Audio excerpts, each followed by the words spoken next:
പ്രാർത്ഥന കേട്ട് കർത്താവിന് നമുക്ക് വിവരങ്ങൾ ഉയർത്തി സ്തോത്രം ചെയ്യാം. സ്തോത്രം സ്തോത്രം സ്തോത്രം സ്തോത്രം സ്തോത്രം. ഹല്ലേലൂയ. എല്ലായ്പ്പോഴും പറയാറുള്ളത് പോലെ കർത്താവിന് സ്തോത്രം. ഹല്ലേലൂയ. വീഡിയോ ഓൺ ചെയ്യാൻ സാധിക്കുന്ന എല്ലാവരും ആമേൻ സ്തോത്രം ഓൺ ചെയ്താട്ട് അത് നമുക്ക് അനുഗ്രഹമാണ്. ശുശ്രൂഷിക്കുന്ന ദൈവദാസനും അത് അനുഗ്രഹമായിരിക്കും. കർത്താവിന് സ്തോത്രം. ഹല്ലേലൂയ. വലിയ ഭംഗിയൊന്നും വേണമെന്ന് വിചാരിക്കേണ്ട. ആമേൻ സ്തോത്രം. ഹല്ലേലൂയ. ഒരാളുടെ മുഖം ആണെങ്കിലും ആമേൻ സ്തോത്രം ഹല്ലേലൂയ ഉണ്ടെങ്കിൽ നല്ലതായിരിക്കും. കർത്താവ് അനുഗ്രഹിക്കട്ടെ. അതുപോലെ ആമേൻ സ്തോത്രം വീഡിയോയുടെ ലിങ്ക് എല്ലാവർക്കും ഷെയർ ചെയ്യണമെന്ന് ദൈവനാമത്തിൽ ഓർപ്പിക്കുകയാണ്. നമ്മൾ ചെയ്യുമ്പോൾ ചിലപ്പോൾ ആമേൻ സ്തോത്രം മറന്നിരിക്കുന്ന കാര്യമായിരിക്കും. ആമേൻ പെട്ടെന്ന് ഓർമ്മ വരുവാനും ആമേൻ സ്തോത്രം ഹല്ലേലൂയ ഇതിനകത്ത് ജോയിൻ ചെയ്യാനും അങ്ങനെ അനുഗ്രഹിക്കപ്പെടുവാനും ഒക്കെ ഇടയായിത്തീരും. കർത്താവിന് സ്തോത്രം. ചിലപ്പോൾ ആ ഒരാൾക്ക് വേണ്ടിയിട്ടായിരിക്കും പ്രത്യേകാൽ പരിശുദ്ധാത്മാവ് ഇന്ന് ശുശ്രൂഷ ക്രമീകരിക്കുന്നത്. കർത്താവിന് സ്തോത്രം. നമുക്കറിയത്തില്ലല്ലോ. കർത്താവിന് സ്തോത്രം. ഹല്ലേലൂയ. ഒരു പത്രോസിന് വേണ്ടി ഗലീല തീരത്ത് ആമേൻ സ്തോത്രം ആമേൻ കർത്താവ് ശുശ്രൂഷ ചെയ്തതുപോലെ കർത്താവിന് സ്തോത്രം. ഹല്ലേലൂയ. സവതി മക്കൾ ആമേൻ സ്തോത്രം കർത്താവിലേക്ക് വന്നതുപോലെ കർത്താവിന് സ്തോത്രം. ഹല്ലേലൂയ. ദൈവത്തിന് വലിയ പദ്ധതികളുണ്ട്. കർത്താവ് അനുഗ്രഹിക്കട്ടെ. നമുക്ക് ആമേൻ സ്തോത്രം നമ്മുടെ മൊബൈലൊക്കെ എടുത്ത് ആമേൻ സ്തോത്രം ലിങ്കൊക്കെ പെട്ടെന്ന് ഷെയർ ചെയ്താട്ട് അവൻ 2 മിനിറ്റ് കൊണ്ട് ഷെയർ ചെയ്താട്ട് കർത്താവിന് സ്തോത്രം. ആമേൻ കർത്താവിൻ്റെ ദാസൻ ഇന്ന് വചനവുമായിട്ട് കടന്നു വന്നിരിക്കുന്നത് നമുക്ക് കർത്താവ് അയച്ചു തന്നിരിക്കുന്നത് പാസ്റ്റർ ഷിജോ പോൾ അവർകളാണ്. കർത്താവിൻ്റെ വേലയിൽ അതിശക്തമായിട്ട് പ്രയോജനപ്പെടുന്ന ദൈവദാസനാണ്. ആമേൻ സ്തോത്രം. ഹല്ലേലൂയ. ഞങ്ങൾ തമ്മിൽ വലിയ പരിചയങ്ങളില്ല കർത്താവിന് സ്തോത്രം. എന്നാലും ആമേൻ സ്തോത്രം. ഹല്ലേലൂയ. കർത്താവിൽ അതിശക്തമായി പ്രയോജനപ്പെടുന്ന ദൈവദാസനാണെന്ന് പറഞ്ഞു കേൾപ്പാനിട്ടിടയായി. കർത്താവ് നമുക്ക് ആമേൻ സ്തോത്രം നല്ലതേ ചെയ്യുമെന്ന് വിശ്വസിക്കുന്നവർ കരങ്ങളെ ഉയർത്തി കർത്താവിന് സ്തോത്രം ചെയ്താട്ട് ഹല്ലേലൂയ കരമടിച്ച് നമുക്ക് കർത്താവിൻ്റെ ദാസനെ സ്നേഹത്തോടെ സന്തോഷത്തോടെ പ്രാർത്ഥനയോടെ സ്വാഗതം ചെയ്യാം. കർത്താവിന് സ്തോത്രം. കർത്താവിന്റെ പരിശുദ്ധമുള്ള നാമത്തിന് മഹത്വം. ഈ അനുഗ്രഹിക്കപ്പെട്ട നല്ല സമയത്തിനായിട്ട് കർത്താവിന്റെ സ്തോത്രം ചെയ്യുന്നു. ഉപവാസത്തിന്റെയും ആത്മതപനത്തിന്റെയും 17ാം ദിവസം രാത്രി ഈ സൂം മീറ്റിംഗിൽ നിങ്ങളോട് ഒരുമിച്ച് കർത്താവിനെ സ്തുതിപ്പാൻ ദൈവം എനിക്ക് നൽകുന്ന വിലപ്പെട്ട അവസരങ്ങൾക്കായി ദൈവത്തിന് സ്തോത്രം ചെയ്യുന്നു. ഈ അവസരങ്ങളെ എൻ്റെ ആത്മീയ ശുശ്രൂഷയിൽ ഒരു വലിയ അനുഗ്രഹമായും ഒരു വലിയ പദവിയായും കണക്കാക്കുന്നു. വിശേഷിച്ച് അനുഗ്രഹിക്കപ്പെട്ട ഈ ആത്മീയ കൂട്ടായ്മ ഈ രാത്രിയിൽ ലീഡ് ചെയ്യുന്ന കർത്താവിൽ ബഹുമാന്യ ദൈവദാസൻ, ഈ സൂം മീറ്റിംഗിൽ സന്നിഹിതരായിരിക്കുന്ന എല്ലാ ദൈവമക്കൾക്ക്, സഹോദരി സഹോദരങ്ങൾക്ക്, മാതാപിതാക്കന്മാർക്ക്, കുഞ്ഞുങ്ങൾക്ക്, എന്നെ ഈ മീറ്റിംഗിലേക്ക് ക്ഷണിച്ച പ്രിയ കർത്താവിന്റെ ദാസൻ റിജിത്തിന് യേശുക്രിസ്തുവിന്റെ നിസ്തുല്യമുള്ള നാമത്തിൽ സ്നേഹത്തെയും വന്ദനത്തെയും അറിയിക്കുന്നു. സർവശക്തനായ ദൈവം നമ്മെ ഒരുമിച്ച് ഈ രാത്രിയിലും സഹായിക്കട്ടെ. വളരെ പ്രതീക്ഷയോടുകൂടെ പ്രാർത്ഥനയോടുകൂടെ നമുക്ക് കർത്താവിന്റെ സന്നിധിയിലായിരിക്കാം. കർത്താവിന്റെ ദാസൻ ലീഡ് ചെയ്തപ്പോൾ പറഞ്ഞതുപോലെ ദൈവസന്നിധിയിൽ ഒന്നും ആകസ്മികമായിട്ടല്ല സംഭവിക്കുന്നത്. ദൈവസന്നിധിയിലെല്ലാം ദൈവത്തിന്റെ മുൻപദ്ധതിയാണ്. ഈ രാത്രിയിൽ ദൈവജനം നിങ്ങളോട് ശുശ്രൂഷിപ്പാൻ ഇത് ദൈവത്തിന്റെ മുൻപദ്ധതിയാണ്. ഈ യോഗത്തിൽ നാം ആയിരിക്കുമ്പോൾ ഇതൊക്കെ ദൈവത്തിന്റെ മുൻ പദ്ധതി ഓർത്ത് ഞാൻ ദൈവത്തിന് സ്തോത്രം ചെയ്യുന്നു. ഞാൻ മുഖവരകൾ ഒട്ടും ദീർഘമാക്കാതെ പരിശുദ്ധാത്മാവിന്റെ ഹൃദയത്തിനകത്ത് ഈ രാത്രിയിൽ നിങ്ങളോട് പറയുവാൻ നന്നായി പ്രകാശിപ്പിക്കുന്ന ഒരു ദൈവജന ഭാഗത്തിലേക്ക് വേഗത്തിൽ ഞാൻ നിങ്ങളെ ശ്രദ്ധയെത്തിരിക്കുന്നു. ലൂക്കോസ് എഴുതിയ സുവിശേഷത്തിൽ നിന്നാണ് ഈ രാത്രി ശുശ്രൂഷിപ്പാൻ ആഗ്രഹിക്കുന്നത്. ലൂക്കോസ് എഴുതിയ സുവിശേഷം 7-ാമത്തെ അധ്യായം, അതിന്റെ 13, 14, 15, 16 വാക്യങ്ങൾ ഞാൻ നിങ്ങളുടെ ശ്രദ്ധയിലേക്ക് വായിച്ചു കേൾപ്പിക്കാം. വേദപുസ്തകം നിങ്ങളുടെ കയ്യിലുണ്ടെങ്കിൽ നിങ്ങൾ ആ വേദപുസ്തകം എടുത്ത് ഈ വാക്യങ്ങളൊന്ന് പരിശോധിക്കണം. ലൂക്കോസ് എഴുതിയ സുവിശേഷം 7-ാം അധ്യായം 13, 14, 15, 16 വാക്യങ്ങൾ. അവളെ കണ്ടിട്ട് കർത്താവ് മനസ്സറിഞ്ഞ് അവളോട് കരയണ്ട എന്ന് പറഞ്ഞു. അവൻ അടുത്ത് എന്ന് മഞ്ചം തൊട്ടു, ചുമക്കുന്നവർ നിന്നു. ബാല്യക്കാര എഴുന്നേൽക്കെ എന്ന് ഞാൻ നിന്നോട് പറയുന്നു എന്നവൻ പറഞ്ഞു. മരിച്ചവൻ എഴുന്നേറ്റിരുന്ന് സംസാരിപ്പാൻ തുടങ്ങി. അവൻ അവനെ അമ്മയ്ക്ക് ഏൽപ്പിച്ചു കൊടുത്തു. എല്ലാവർക്കും ഭയം പിടിച്ചു. ഒരു വലിയ പ്രവാചകൻ നമ്മുടെ ഇടയിൽ എഴുന്നേറ്റിരിക്കുന്നു, ദൈവം തന്റെ ജനത്തെ സന്ദർശിച്ചിരിക്കുന്നു എന്ന് പറഞ്ഞ് ദൈവത്തെ മഹത്വീകരിച്ചു. ആ വാക്യം ഞാൻ ഒരു പ്രാവശ്യം കൂടെ വായിക്കുന്നു. ദൈവം തന്റെ ജനത്തെ സന്ദർശിച്ചിരിക്കുന്നു എന്ന് പറഞ്ഞ് ദൈവത്തെ മഹത്വീകരിച്ചു. ഈ വാക്യങ്ങളെ ആസ്പദീകരിച്ചാണ് എനിക്ക് ലഭ്യമായ ഒരു സമയമുണ്ട്. ആ സമയത്തിനകത്തൊരു സന്ദേശം നിങ്ങളുമായിട്ട് പങ്കുവെക്കുവാൻ ദൈവനാമത്തിൽ തയ്യാറാകുന്നത്. ലൂക്കോസ് എന്ന് പറയുന്ന എഴുത്തുകാരനെ പറ്റി നിങ്ങൾക്ക് പരിചയമുണ്ട്.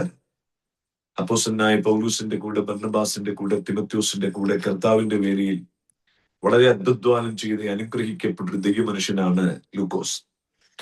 ലൂക്കോസ് ഒരു സുവിശേഷകനാകുമ്പോൾ തന്നെ കൊലോസ് ലേഖനം 4-ാം അധ്യായത്തിൽ പൗലൂസ് പറയുന്നത് തനിക്കൊരു ജോലി ഉണ്ടായിരുന്നുവെന്ന്. ജോലി വൈദ്യനായിരുന്നുവെന്ന്. വൈദ്യനാകുമ്പോൾ തന്നെ ലൂക്കോസ് ഒരു യഹൂദനല്ല, തന്നൊരു പുറംജാതിക്കാരനായ യവനനായ അല്ലെങ്കിൽ ഗ്രീക്കുകാരനായ മനുഷ്യനാണ്.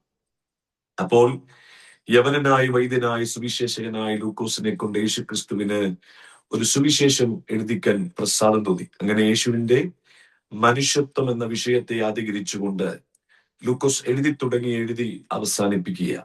1 മുതൽ 24 അധ്യായങ്ങൾ നിങ്ങൾ സശ്രദ്ധം ഒന്ന് വായിച്ച് പരിശോധിച്ചാൽ ഈ പുസ്തകത്തിനകത്ത് മുഴുവൻ യേശുവിന്റെ മനുഷ്യത്വം ഒന്നുകൂടെ വ്യക്തമാക്കി പറഞ്ഞാൽ മനുഷ്യപുത്രനായ ക്രിസ്തു എന്ന വെളിപ്പാടിലാണ് ലൂക്കോസ് എഴുതി തുടങ്ങുന്നതും എഴുതി അവസാനിപ്പിക്കും. ഇനി പുസ്തകം ആർക്കാണ് എഴുതിയത് എന്ന ചോദ്യത്തിന് 1-ാമത്തെ അധ്യായം 1-ാമത്തെ വാക്യം മറുപടി നൽകുന്നു. ശ്രീമാനായ തിയോഫിലോസിന്. വളരെ ക്രമമായും വളരെ സൂക്ഷ്മമായും സകലതും പരിശോധിച്ചിട്ട് ലൂക്കോസ് തന്റെ തൂലിക ചലിപ്പിച്ച് എഴുതി വരുമ്പോൾ 7-ാം അധ്യായത്തിലേക്ക് പ്രവേശിക്കുമ്പോൾ യേശു തന്റെ പരസ്യ ശുശ്രൂഷക്കാലത്ത് ചെയ്യുന്ന ഏറ്റവും അനുഗ്രഹിക്കപ്പെട്ട ഒരു ഉയർപ്പിന്റെ ശുശ്രൂഷയെ പരിശുദ്ധാത്മാവിൽ താൻ വിരൽ ചൂണ്ടുകയാണ്. യേശു ക്രിസ്തുവിന്റെ പരസ്യ ശുശ്രൂഷക്കാലത്ത് യേശു ധാരാളം അത്ഭുതങ്ങൾ ചെയ്തിട്ടുണ്ട്.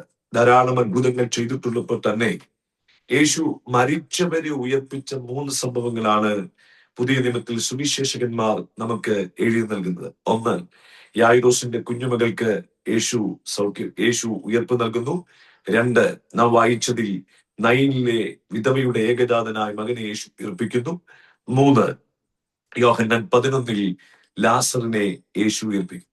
ഈ 3 സംഭവങ്ങളും വ്യത്യസ്തമായ പശ്ചാത്തലത്തിൽ നിന്നാണ് യേശു ചെയ്യുന്നത്. അതൊന്നും ഞാൻ വിശദീകരിക്കാൻ ആഗ്രഹിക്കുന്നില്ല.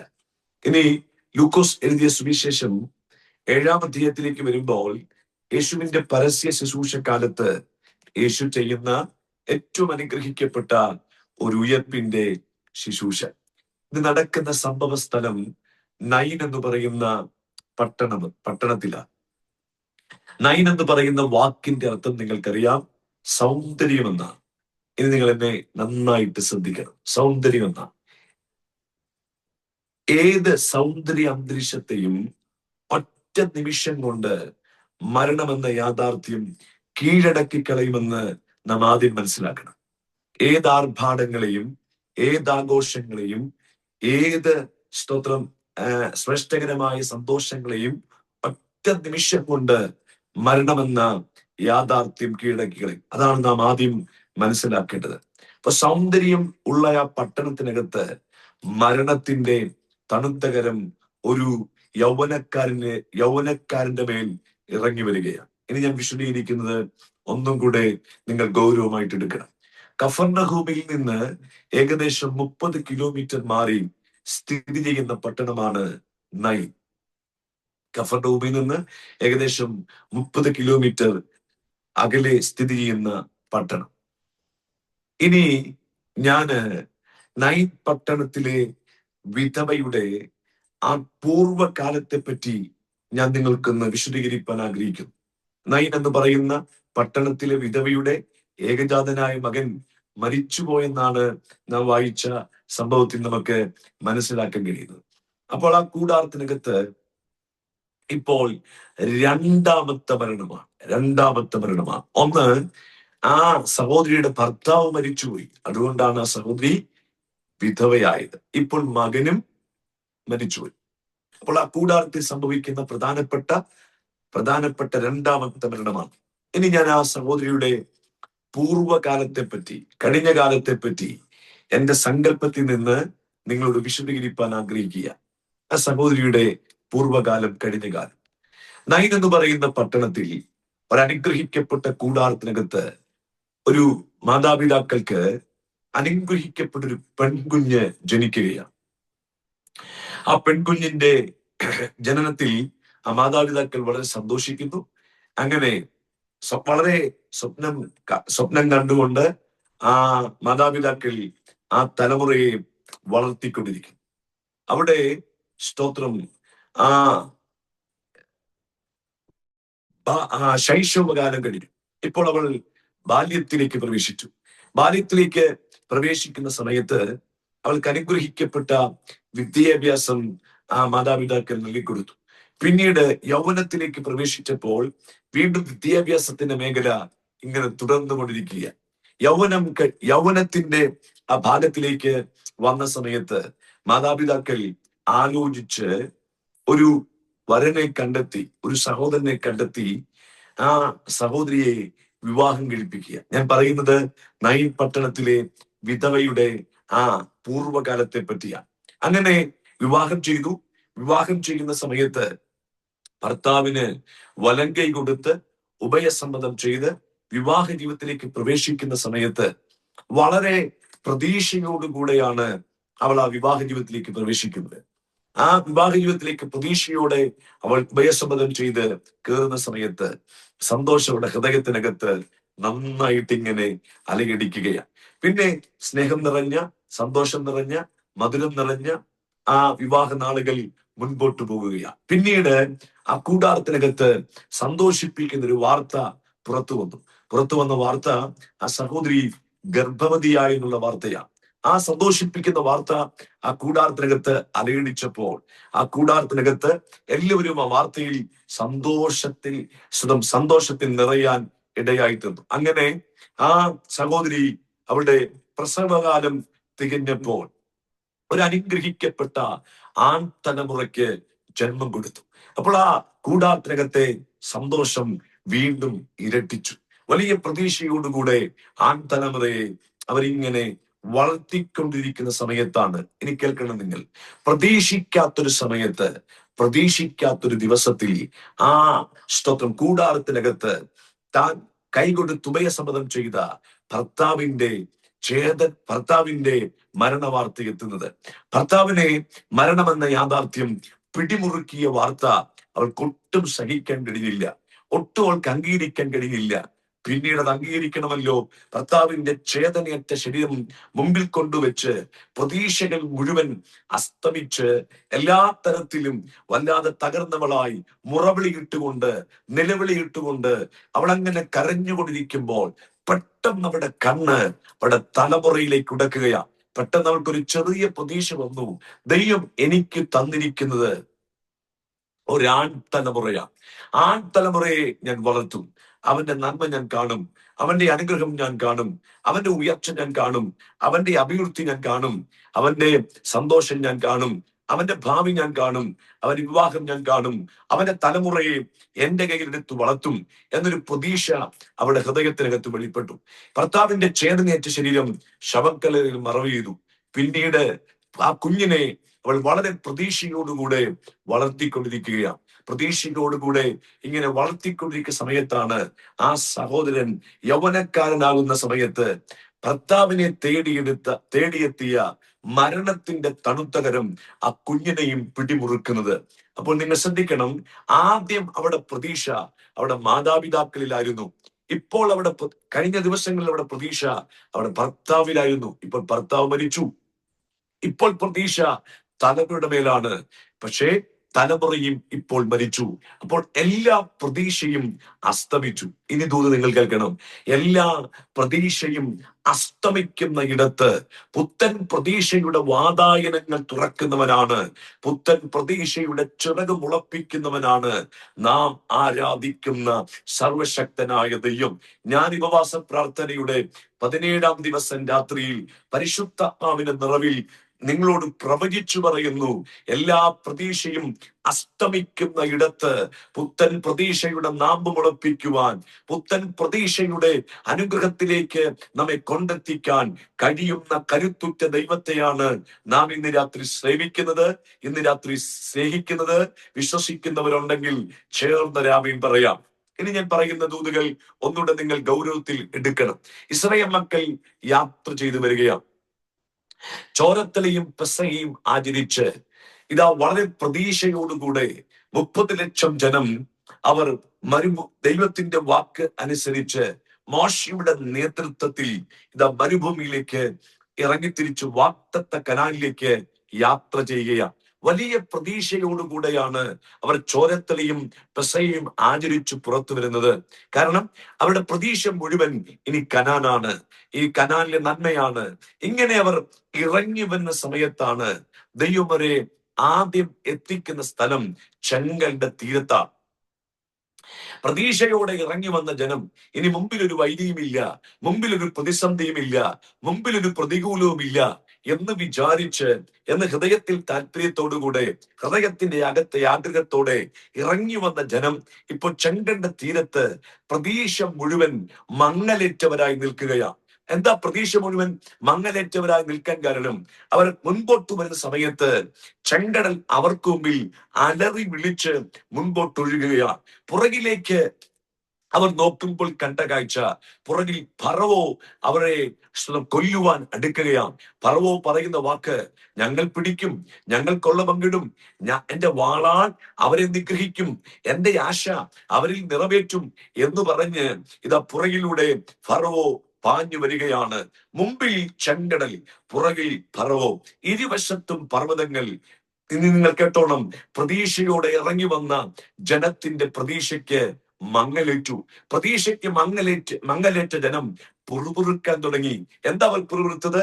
മരുഭൂമിയിൽ അങ്ങ് മിസ്രൈമിൽ ശവക്കുഴി ഇല്ലാഞ്ഞിട്ടാണോ ഞങ്ങൾ ഈ മരുഭൂമിയിൽ കൊല്ലുവാൻ കൊണ്ടുവന്നിരിക്കുന്നത് എന്ന പുറുപുറുപ്പിന്റെ ശബ്ദം അവരിങ്ങനെ ഉയർത്തിക്കൊണ്ടിരിക്കുമ്പോൾ നേതൃത്വം വഹിക്കുന്ന കർത്താവിന്റെ ദാസൻ പറയുന്ന ഒരു വാക്കുണ്ട്, ഉറച്ചു നിൽപ്പീൻ, യഹോവ നിങ്ങൾക്കൊരുക്കിയിരിക്കുന്ന രക്ഷ കണ്ടുകൊള്ളുവീൻ. നിങ്ങൾ ഇന്ന് കണ്ട മിസ്രയീമിനെ ഒരു നാളും കാണുകയില്ല. നിങ്ങൾ മിണ്ടാതിരിപ്പീൻ, യഹോവ നിങ്ങൾക്ക് വേണ്ടി യുദ്ധം ചെയ്യും. ഇനി എല്ലാവരും കേട്ടേ എന്നെ, പ്രതീക്ഷകൾ മുഴുവൻ നഷ്ടപ്പെട്ടു. ഒന്നെങ്കിൽ ചെങ്കടലിൽ മുങ്ങിത്താഴും, അല്ലെങ്കിൽ ഫറവോന്റെ വാട്ടലക്കകത്ത് ഞങ്ങൾ തകർക്കപ്പെടും എന്ന് വിചാരിച്ച് പ്രതീക്ഷ മുഴുവൻ നഷ്ടപ്പെട്ട ജനം ഇങ്ങനെ നിൽക്കുന്ന സമയത്ത് മോശയോട് ദൈവം പറഞ്ഞു, മോശേ നിന്റെ കയ്യിലിരിക്കുന്നത്. മോശ പറഞ്ഞു, കയ്യിലിരിക്കുന്ന വടിയാ. വടി ചെങ്കണ്ണ നേരെ നീട്ടുക. ചെങ്കണ്ണ നേരെ നീട്ടിയ സമയത്ത് യെശയ്യാ പ്രവാചകന്റെ പുസ്തകത്തിൽ നാം വായിക്കുന്ന ഇങ്ങനെയല്ലേ, ദൈവത്തിന്റെ മഹത്വമുള്ള ഭുജം മോശയുടെ വലങ്കയിലേക്ക് ഇറങ്ങി വന്ന് ഇതാ ചെങ്കലിനെ ദൈവം രണ്ടായി വിഭാഗിച്ചുകൊണ്ട് ജനത്തെ ഒരു പുതുവഴി തുറന്ന് ദൈവം അക്കരെ എത്തിച്ചെങ്കിൽ ദൂത് കേട്ടോണം, പ്രതീക്ഷ എവിടെയൊക്കെയാണോ മങ്ങലേറ്റത് അവിടെ തന്നെ ഉറപ്പുള്ള ചില പ്രതീക്ഷയുടെ വഴികൾ സ്വർഗം നമുക്ക് വേണ്ടി തുറക്കാൻ പോകുകയാണ്. വിശ്വസിക്കുന്നവരുണ്ടെങ്കിൽ ചേർന്ന് ആമേൻ പറയണം. ഞാൻ പറയുന്ന ദൂതുകൾ നിങ്ങൾ ശ്രദ്ധിച്ചു കേൾക്കണം. പ്രതീക്ഷ എവിടെയൊക്കെയാണോ നഷ്ടപ്പെട്ടത് അവിടെ തന്നെ ഉറപ്പുള്ള ചില പുതിയ പ്രതീക്ഷയുടെ വഴികൾ സ്വർഗത്തിലെ ദൈവം നമുക്ക് വേണ്ടി തുറന്നിടാൻ പോകുകയാണ്. അത് ഏറ്റെടുക്കുന്നവരുണ്ടെങ്കിൽ ചേർന്ന് ദൈവത്തിന് ആമേൻ പറയാം. ഇനി നിങ്ങൾ കേട്ടോണം, വെള്ളം മാറിയ ഇടം എപ്പോഴും ചതുപ്പ് നിലമാണ്. ആണോ? വെള്ളം മാറിയ ഇടം ചതുപ്പ് നിലമാണ്, ചള്ള കൊണ്ടത് നിറയും. പക്ഷെ ദൈവം ഇസ്രായേൽ മക്കൾക്ക് തുറന്ന വഴി ചതുപ്പ് നിലമല്ല, പൊടി പറക്കുന്ന ഉണങ്ങിയ നിലം ദൈവം ഇസ്രായേൽ മക്കൾക്ക് തുറന്നു കൊടുത്തെങ്കിൽ ഇന്ന് രാത്രിയിലും ഈ സന്ദേശം കേട്ടുകൊണ്ടിരിക്കുമ്പോ പ്രതീക്ഷകളൊക്കെ അസ്തമിച്ച് എല്ലാ തരത്തിലും ഞാൻ തകരും എന്ന് വിചാരിക്കുന്ന ആരെങ്കിലും ഈ സന്ദേശം കേട്ടുകൊണ്ടിരിക്കുന്നെങ്കിൽ നിങ്ങളുടെ പ്രതീക്ഷകൾ എവിടെയൊക്കെയാണോ അസ്തമിച്ചത് അവിടെ തന്നെ ഉറപ്പുള്ള ചില പുതിയ വഴികൾ സ്വർഗത്തിന് ദൈവം നമുക്ക് വേണ്ടി തുറന്നു നൽകാൻ പോകുന്നു എന്ന ഒരു പരിശുദ്ധാത്മാവിന്റെ ശബ്ദം നിങ്ങളെ ഇന്ന് രാത്രി കേൾപ്പിക്കുമ്പോ ആ ശബ്ദത്തിന് ആമേൻ പറഞ്ഞ് യേശു ക്രിസ്തുവിന്റെ നാമത്തിൽ ജയം. ഇനി നിങ്ങൾ മുൻപോട്ട് പഠിക്കൂ. ഇസ്രായേൽ മക്കൾ ചെങ്കടൽ കടന്നു. ഇപ്പോഴെത്തിയ സ്ഥലം ശൂർ എന്ന് പറയുന്ന മരുഭൂമിയാണ്. മരുഭൂമിയിൽ അവർക്ക് 3 ദിവസം വെള്ളം കിട്ടിയില്ല. വെള്ളം കിട്ടാതെ വന്ന ജനം ദൈവത്തോട് പിറുപിറുത്തു. ദൈവത്തോട് പിറുപിറുക്കുന്ന സമയത്ത് മോശ ദൈവത്തോട് പ്രാർത്ഥിച്ചു. മോശയുടെ പ്രാർത്ഥനയുടെ മറുപടി എന്ന വണ്ണം ദൈവം ഒരു വൃക്ഷം കാണിച്ചു കൊടുത്തു. വൃക്ഷം വെട്ടി വെള്ളത്തിലിട്ട മാത്രയിൽ എവിടെയാണോ പ്രതീക്ഷ കയ്പായത് അവിടെ തന്നെ ദൈവം പ്രതീക്ഷയെ മധുരമാക്കുകയാണ്. കേൾക്കുന്നുണ്ടോ എല്ലാവരും? ഞാൻ ഒന്നുകൂടെ വ്യക്തമാക്കി പറയാം. നമ്മുടെ പ്രതീക്ഷകൾ എവിടെയാണോ കയ്പായത്, അവിടെ തന്നെ പ്രതീക്ഷകളെ മധുരമാക്കുന്ന ഒരു ദൈവത്തെയാണ് നാം ഇന്ന് രാത്രിയിലും സേവിക്കുന്നത്. ഞാൻ ഈ ദൂത് ഇന്ന് രാത്രി വളരെ ഗൗരവമായി ദൈവസഭയോട് പറയുമ്പോൾ, ഇന്ന് രാത്രി ആ വചനത്തോട് നിങ്ങൾ പ്രതികരിക്കണം കേട്ടോ. പ്രതീക്ഷകൾ എവിടെയൊക്കെയാണോ ആ രാജ്യത്ത് പ്രതീക്ഷകൾ കയ്പായെങ്കിൽ ആ രാജ്യത്ത് തന്നെ പ്രതീക്ഷകളെ മധുരമാക്കുന്ന ഒരു ദൈവം ഉണ്ടെന്ന് ഇന്ന് രാത്രി വിശ്വസിക്കുന്നവരുണ്ടെങ്കിൽ കരവും ഉയർത്തി ദൈവത്തിന് സ്തോത്രം ചെയ്യാം. ഇനി പുതിയ നിയമത്തിലേക്ക് ഞാൻ വരാം. പുതിയ നിയമത്തിലേക്ക് വരാം. സ്തോത്രം. പുതിയ നിയമത്തിൽ ഗനസരേ തടാകത്തിന്റെ കരയിൽ ഒരിക്കൽ നസറയൻ വരികയാണ്. നസറയൻ വരുന്ന സമയത്ത് പുരുഷാരം തന്നെ തിക്കുകയാണ്. പുരുഷാരം തിക്കുന്നത് കൊണ്ട് ജനത്തോട് സംസാരിക്കാൻ തനിക്ക് കഴിയുന്നില്ല. ജനത്തോട് സംസാരിക്കാൻ കഴിയാതെ വന്നപ്പോൾ പത്രോസിന്റെ പടകിലേക്ക് യേശു കയറി. യേശു കയറിയിട്ട് പറഞ്ഞു, പത്രോസേ, ഈ പടക് കരയിൽ നിന്ന് അല്പം കടലിലേക്ക് നിൽക്കണം. ഈ വാക്ക് പത്രോസ് അനുസരിച്ചു. യേശുവിനെ പ്രസംഗിക്കാനുള്ള ഒരു വേദിയാക്കി ആ പടകിനെ വിട്ടുകൊടുത്തു. പിന്നീട് വേദപുസ്തകം എന്താ പറയുന്നറിയോ? യേശു പടകിൽ നിന്ന് ജനത്തോട് ഉപദേശിച്ച് തീർന്നപ്പോൾ, ജനത്തോട് സംസാരിച്ചു തീർന്നപ്പോൾ പത്രോസിന്റെ മുഖത്തേക്ക് നോക്കി യേശു പറഞ്ഞു, പത്രോസേ, ആഴത്തിലേക്ക് നീക്കി മീൻപിടുത്തത്തിന് വലയിറക്ക്. പെട്ടെന്ന് പത്രോസ് പറഞ്ഞു, നാഥാ, ഞങ്ങൾ രാത്രി മുഴുവൻ അധ്വാനിച്ചു, ഒന്നും കിട്ടിയില്ല. എങ്കിലും നിന്റെ വാക്കിന് ഞങ്ങൾ വലയിറക്കാം എന്ന് പറഞ്ഞ മാത്രയിൽ അവർ ആ വലയിറക്കുന്ന മാത്രയിൽ പെരുത്ത മീൻകൂട്ടം കിട്ടി. വല കീറാറായി. സ്തോത്രം. ആ പടകിനെ മുഴുവൻ നിറച്ചു. മറ്റു പടകുകളും മടി വിളിച്ചു. ആ പടകുകളെ നിറച്ചു. ഇനി നിങ്ങൾ കേൾക്കണം. ലൂക്കോസ് എഴുതിയ സുവിശേഷം 5-ാം അധ്യായത്തിൽ ആ സംഭവം വിവരിക്കുമ്പോൾ പരിശുദ്ധം ഒരു വാക്ക് അവിടെ എഴുതി ചേർത്തിട്ടുണ്ട്. വാക്കിങ്ങനെയാ, വലക്കാർ ഇറങ്ങി വല കഴുകുകയായിരുന്നു. എന്താ വലക്കാർ ഇറങ്ങി വല കഴുകുന്നേ? വല വൃത്തിയാക്കുക മാത്രമല്ല, കല്ലും മണ്ണും എടുത്തു കളയുക മാത്രമല്ല, കമ്പൊന്നും എടുത്തു കളയുക മാത്രമല്ല, വലക്കാർ ഇറങ്ങി വല കഴുകുകയായിരുന്നു എന്ന് പറയാൻ കാര്യം, അവർ വാക്കും ഭാഷണവും കൂടാതെ നമ്മോട് സംസാരിക്കുന്ന ഒരു കാര്യമുണ്ട്. ഇന്നത്തെ പ്രതീക്ഷ തീർന്നു. ഇന്ന് പടക് കഴുകി വെച്ചാൽ വല കഴുകി വെച്ചാൽ നാളെ സാധ്യതയുണ്ട്, നാളെ പ്രതീക്ഷയുണ്ട്. ഒന്നുകൂടെ വ്യക്തമാക്കി പറഞ്ഞാൽ, ഇന്നത്തെ പ്രതീക്ഷ തീർന്നു. ഇന്ന് വൃത്തിയാക്കി ഈ വലയെ സൂക്ഷിച്ചാൽ നാളത്തെ പ്രതീക്ഷയുണ്ട്. അങ്ങനെയല്ലേ വല കഴുകുക എന്ന് പറഞ്ഞാൽ അർത്ഥം?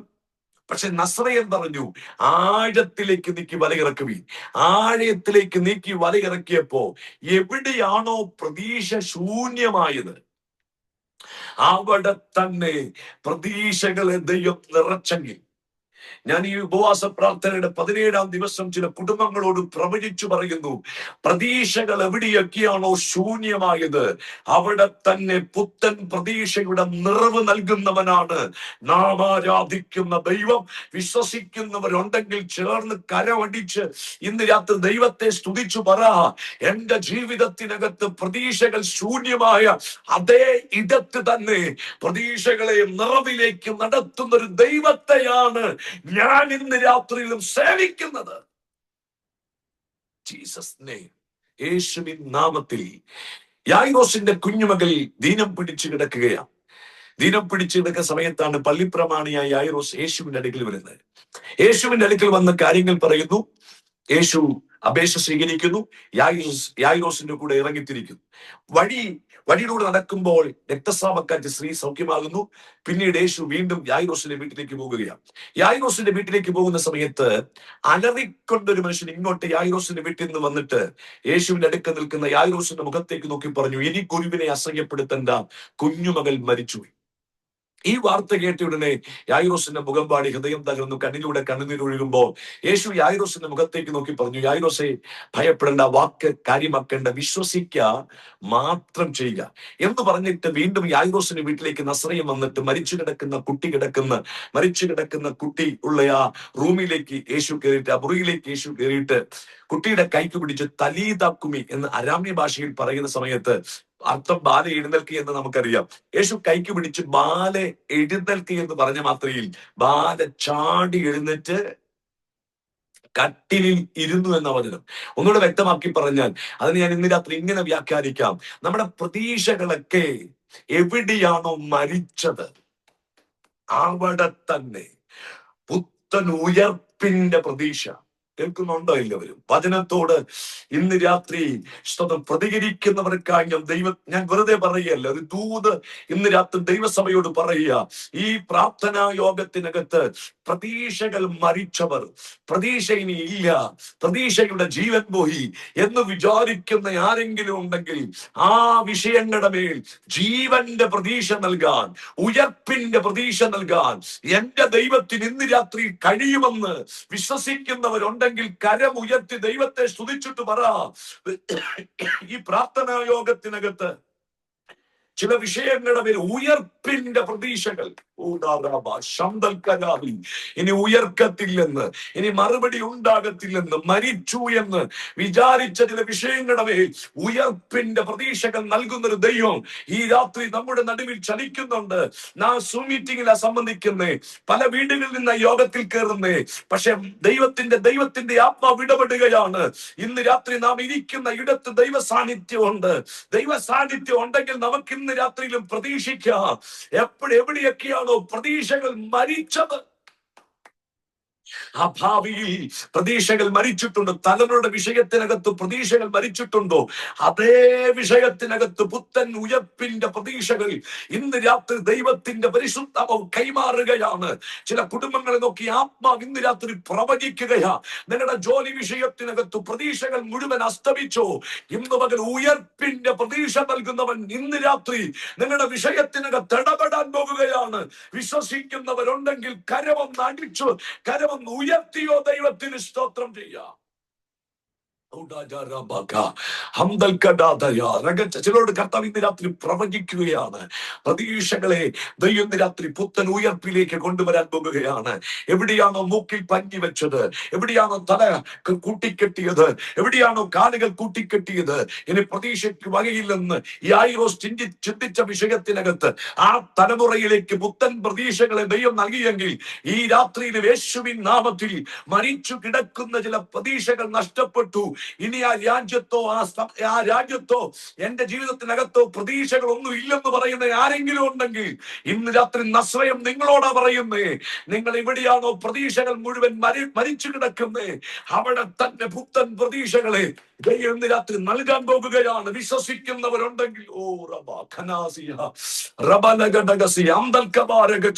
അഭിഷേകത്തിൽ നിറഞ്ഞ അല്പസമയം അന്യഭാഷയിൽ ഒന്ന് ദൈവത്തോട് സംസാരിക്കുക.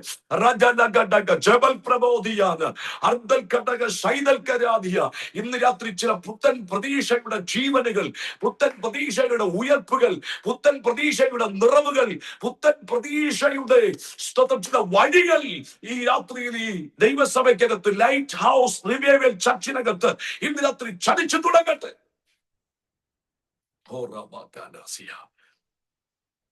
ഒന്നാമത്തെ സന്ദേശം മറക്കരുത്. പ്രതീക്ഷ നഷ്ടപ്പെട്ട ഇടത്ത് പുത്തൻ പ്രതീക്ഷകൾ നൽകുന്നവനാണ് നമ്മുടെ ദൈവം. പ്രതീക്ഷകൾ എവിടെയൊക്കെയാണ് അസ്തമിച്ചത്, അവിടെ പുത്തൻ പ്രതീക്ഷയുടെ ചിറക് നൽകുന്നവനാണ് നാം ആശ്രയിക്കുന്ന, നാം വിശ്വസിക്കുന്ന സർവശക്തനായ ദൈവം. ഇനി ഞാൻ വേഗത്തിൽ അടുത്ത ഭാഗത്തിലേക്ക് വരികയാണ്. നൈൻ പട്ടണത്തിലെ വിധവയുടെ ഏകജാതനായ മകൻ മരിച്ചുപോയി. അത് വലിയൊരു സംഭവമാണ്. നൈൻ പട്ടണത്തിലെ വിധവയുടെ ഏകജാതനായ മകൻ മരിച്ചുപോയി. ആ ശവമഞ്ചം ചുമന്നുകൊണ്ട് നൈൻ പട്ടണത്തിന്റെ ഗേറ്റിനോട്, ആ വാതിലിനോട് അടുക്കുമ്പോഴാണ് യേശു ആ വിലാപയാത്രയ്ക്കെതിരെ കയറി വരുന്നത്. വിലാപയാത്രയ്ക്ക് എതിരെ കയറി വന്നിട്ട് അവിടെ എഴുതിയിരിക്കുന്നത് ഇങ്ങനെയാണ്. 12-ാം വാക്യത്തിന്റെ 13-ാം വാക്യം വായിക്കുന്നത്, അവളെ കണ്ടിട്ട് കർത്താവ് മനസ്സലിഞ്ഞു എന്ന. അവളെ കണ്ടിട്ട് കർത്താവ് മനസ്സലിഞ്ഞു. ഇനി കേട്ടെ, മരിച്ചത് യൗവനക്കാരനാണ്. യൗവനക്കാരന്റെ മരണത്തിൽ ധാരാളം പുരുഷാരം പങ്കെടുക്കുന്നുണ്ട്. അവിടെ വായിക്കുമ്പോൾ നമുക്കിത് മനസ്സിലാക്കി കഴിയും. പുരുഷാരം പങ്കെടുക്കുന്നുണ്ട്. കൂട്ടുകാർ കരയുന്നുണ്ട്, ചാർച്ചക്കാർ കരയുന്നുണ്ട്, അപ്പന്റെ വീട്ടുകാർ കരയുന്നുണ്ട്, അമ്മയുടെ വീട്ടുകാർ കരയുന്നുണ്ട്, തന്നോട് കൂടെ കളിച്ചു വളർന്ന തന്റെ സുഹൃത്തുക്കളൊക്കെ കരഞ്ഞുകൊണ്ടിരിക്കുക. ഭയങ്കര കരച്ചിലും ഭയങ്കര മുറവിളിയും ഒക്കെ പൊങ്ങുകയാണ്. ഇനി കേട്ടോണം, എല്ലാവരും കരയുന്നെങ്കിലും യേശു എല്ലാവരെ കണ്ടു മനസ്സലിഞ്ഞു എന്നല്ല. വേദോസ്തം വ്യക്തമാക്കുന്നത് വളരെ ഗൗരവമുള്ള വാക്യമാണ്. അവളെ കണ്ടിട്ട് കർത്താവ് മനസ്സലിഞ്ഞു. അവളെ കണ്ടിട്ട് എന്ന് പറഞ്ഞാൽ എന്താർത്ഥം? അവളെ കണ്ടിട്ട് മനസ്സിലിഞ്ഞു എന്ന് പറഞ്ഞാൽ അർത്ഥം ദുഃഖത്തിന്റെ ആഴം തീവ്രമായി സഹിക്കുന്ന ആ സഹോദരിയ. അവളെ കണ്ടിട്ടാണ് കർത്താവ് മനസ്സറിഞ്ഞത്. അപ്പോൾ ഇന്ന് രാത്രി ഈ യോഗത്തിനകത്ത് ഒത്തിരി ആളുകൾ വന്നിട്ടുണ്ട്. ഇന്ന് രാത്രി എല്ലാവരോടും മനസ്സറിയുമെന്ന് എനിക്കറിയില്ല. പക്ഷെ ഇതിനകത്ത് എന്റെ വിഷയത്തിനകത്തൊരു മറുപടി ഉണ്ടാകണമെന്ന്, എന്റെ വിഷയത്തിനകത്തൊരു നീക്കുപോക്ക് ഉണ്ടാകണമെന്ന് ഹൃദയംഗമായി കരയുന്ന ആരെങ്കിലും ഉണ്ടെങ്കിൽ ഞാൻ വളരെ ഉറപ്പ് നൽകി പ്രസംഗിക്കുന്നു, നിങ്ങളോട് കർത്താവ് ഇന്ന് രാത്രി മനസ്സലിയാൻ പോവുകയാണ്. നിങ്ങളോട് ഇന്ന് രാത്രി കർത്താവ് മനസ്സലിയാൻ പോവുക. ഇനി ഞാനത് വിശദീകരിക്കുമ്പോൾ അത് ആരും നിങ്ങൾക്ക് മനസ്സിലാകും. അവളെ കണ്ടിട്ട് കർത്താവ് മനസ്സിൽ. ഇനി മനസ്സിലി എന്ന പദത്തിന്റെ അർത്ഥം എന്താ? മനസ്സിലി എന്ന് പറഞ്ഞാൽ മുഖം വാടുന്നതാണോ? മുഖം വാടുന്നതാണോ? അല്ല. മനസ്സിലി എന്ന് പറഞ്ഞാൽ മുഖം ഒരു പ്രത്യേക ദിശയിലേക്ക് ഭാവമാറ്റം വരുത്തുന്നതാണോ? അല്ല.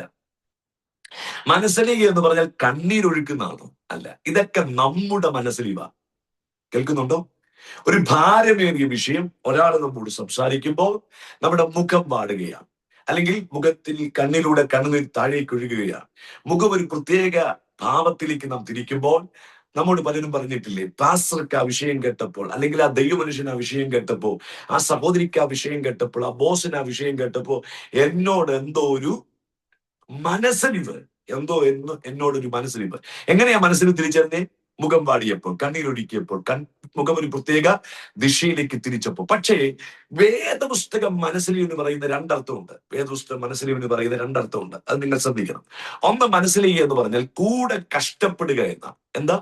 കൂടെ കഷ്ടപ്പെടുക. മനസ്സിലി എന്ന് പറഞ്ഞാൽ കൂടെ കഷ്ടപ്പെടുക എന്ന. ഇനി രണ്ടാമത്തെ മനസ്സിലിവിന്റെ അർത്ഥം നിങ്ങൾ മറക്കരുത്. അർത്ഥം ഇങ്ങനെയാണ്. മനസ്സിലി എന്ന് പറഞ്ഞാൽ നിന്റെ വേദന എന്റെ ഹൃദയത്തിൽ എന്നാണ്. നിന്റെ വേദന എന്റെ ഹൃദയത്തിൽ എന്താ? അപ്പൊ യേശു അവനെ കണ്ടിട്ട്, നയീൻ പട്ടണത്തിലെ വിധവയെ കണ്ടിട്ട് മനസ്സലിഞ്ഞു എന്ന് പറഞ്ഞ അർത്ഥം എന്താ?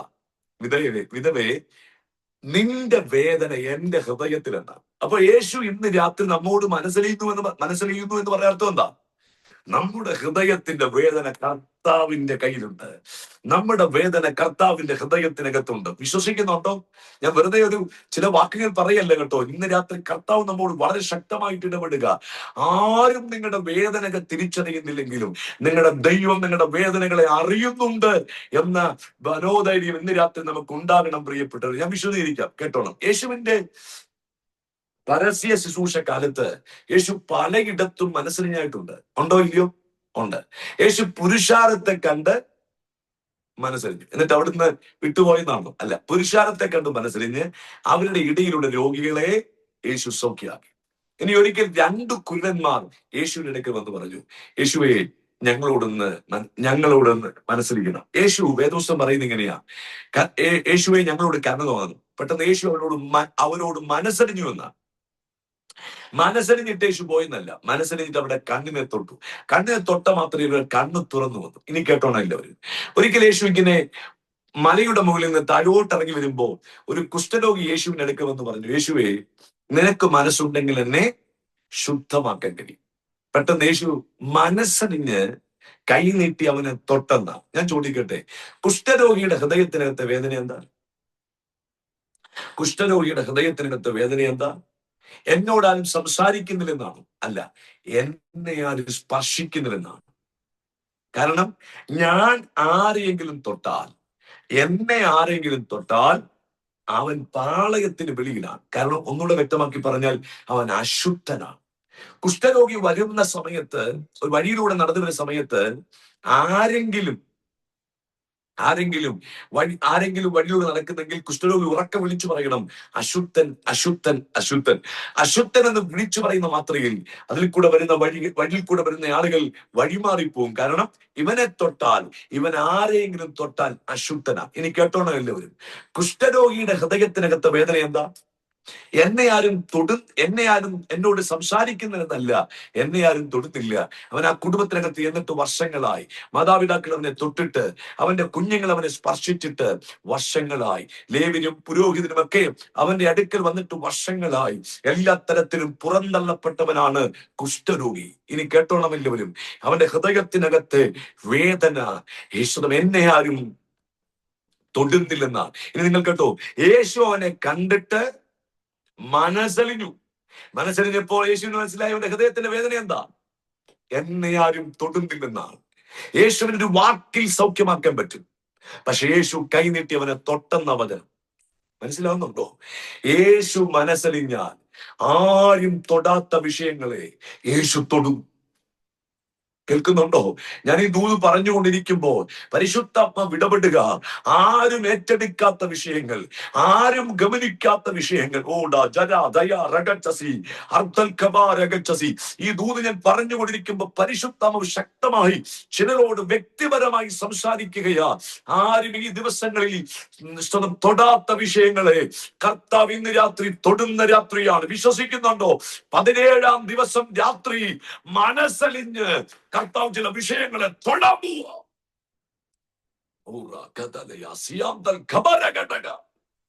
അധികാരമുള്ള യേശുവിന്റെ നാമത്തിൽ യേശു മനസ്സലിഞ്ഞിട്ട് അവളോട് പറയുന്ന വാക്ക് എന്താണെന്നറിയോ? വിധവയോട് പറയുന്ന വാക്ക് കരയണ്ടെന്ന. യേശു കരയണ്ടെന്ന് പറഞ്ഞാൽ പിന്നെ കരയണോ വേണ്ടയോ? കരയണ്ട. യേശു കരയണ്ടെന്ന് പറഞ്ഞാൽ പിന്നെ കരയണ്ട. യേശു കരയണ്ടെന്ന് പറഞ്ഞിട്ട് ഞാൻ അവരോട് പറഞ്ഞിട്ടുണ്ടെന്ന് പറഞ്ഞു പോകുന്ന ദൈവമല്ല. ഞാൻ അവരോട് ഇവരോടൊക്കെ നിങ്ങളുടെ കാര്യങ്ങൾ പറഞ്ഞിട്ടുണ്ട് എന്ന് പറഞ്ഞു പോകുന്ന ദൈവമല്ല. യേശു മനസ്സലിഞ്ഞിട്ട് അടുത്ത വാക്യം എന്താ പറയുന്നറിയോ? യേശു മഞ്ചത്തെ തൊട്ടു, ചുമക്കുന്നവർ നിന്നു. ഇനി കേൾക്കണമല്ലത്. കർത്താവ് എനിക്ക് അതിനകത്ത് നൽകുന്ന ചില പ്രധാനപ്പെട്ട ദൂതുകളുണ്ട്. ആ ദൂതുകൾ ഇന്ന് രാത്രി നിങ്ങൾക്ക് അനുഗ്രഹമാകട്ടെ. ഞാൻ വിശദീകരിക്കാൻ പോവാ. യേശു മനസ്സലിഞ്ഞു, മഞ്ചത്തെ തൊട്ടു. അടുത്ത വാക്യം എന്താ വായിക്കുന്നറിയോ? മഞ്ചത്തെ തൊട്ട മാത്രയിൽ ചുമക്കുന്നവർ നിന്നു. ചുമക്കുന്നവനല്ല, ചുമക്കുന്നവരാ എന്ന് പറഞ്ഞാൽ 4 പേര് കാണും, അല്ലെങ്കിൽ 6 പേര് കാണും, അല്ലെങ്കിൽ 8 പേര് കാണും, അല്ലെങ്കിൽ 10 പേര് കാണും. നിങ്ങളുടെ സൗകര്യത്തിൽ നിങ്ങൾക്ക് അത് വ്യാഖ്യാനിക്കാം. കാരണം ചുമക്കുന്നവരെന്നാ, ചുമക്കുന്നവർ ബഹുവചന. 4, 8, 10, 12 പേര് കാണും. യേശു മഞ്ചത്തെ തൊട്ട മാത്രേ ചുമക്കുന്നവർ 4 പേരാണെങ്കിലും 8 പേരാണെങ്കിലും 10 പേരാണെങ്കിലും ആ സ്പോട്ടിൽ നിന്നു എന്ന വചനം. അതിന്റെ അർത്ഥം എന്താണെന്നറിയോ? യേശു തൊട്ട മാത്രയിൽ ചുമക്കുന്നവരിൽ നിന്ന് നിയന്ത്രണം പൊട്ടി. തൊട്ടവനിലേക്ക് നിയന്ത്രണം വന്നു എന്നല്ലേ അർത്ഥം? ഇല്ല, മനസ്സിലായില്ല. യേശു മഞ്ചത്തെ തൊട്ട മാത്രയിൽ ചുമക്കുന്നവരിൽ നിന്ന് നിയന്ത്രണം കർത്താവിലേക്ക് വന്നു എന്നല്ല അർത്ഥം. 4 പേരെയും 8 പേരെയും തൊട്ടില്ല, 10 പേരെ തൊട്ടില്ല. മഞ്ചത്തെ തൊട്ട മാത്രയിൽ നിയന്ത്രണം മുഴുവൻ കർത്താവ് അങ്ങ് ഏറ്റെടുത്തെങ്കിൽ ദൂത് കേട്ടോണം. ഇന്ന് രാത്രി കർത്താവ് ചില വിഷയങ്ങളെ തൊടാൻ പോവാ. കർത്താവ് ഇന്ന് രാത്രി ചില വിഷയങ്ങളെ തൊട്ടാൽ ഇനി നിയന്ത്രിക്കുന്നത് ചുമക്കുന്നവരല്ല, നിയന്ത്രിക്കുന്നത് ചുമക്കുന്ന ആളുകളല്ലെന്ന്, നിയന്ത്രിക്കുന്നത് കർത്താവാകാൻ പോകുകയാണ്. ഒന്നുകൂടെ ഞാൻ വ്യക്തമാക്കി പരിശുദ്ധാത്മ നിറവിൽ പ്രവചിച്ചു പറയുന്നു. ഈ ദിവസം ഈ പ്രാർത്ഥനാ യോഗത്തിനകത്ത്, ഈ ഉപവാസ പ്രാർത്ഥനയ്ക്കകത്ത് നിങ്ങളുടെ വീടിന്റെ നിയന്ത്രണം ദൈവം ഏറ്റെടുക്കാൻ പോവുക. നിങ്ങളുടെ ശുശ്രൂഷയുടെ നിയന്ത്രണം ദൈവം ഏറ്റെടുക്കാൻ പോകുകയാണ്. നിങ്ങളുടെ ജോലി വിശ്വസിക്കുന്നുണ്ടോ നിങ്ങൾ? ഇനി ചുമക്കുന്നവരല്ല കാര്യം നിയന്ത്രിക്കുന്നേ, ചുമക്കുന്നവരല്ല കാര്യം തീരുമാനിക്കുന്നേ, തൊട്ട കർത്താവ് കാര്യം തീരുമാനിക്കും.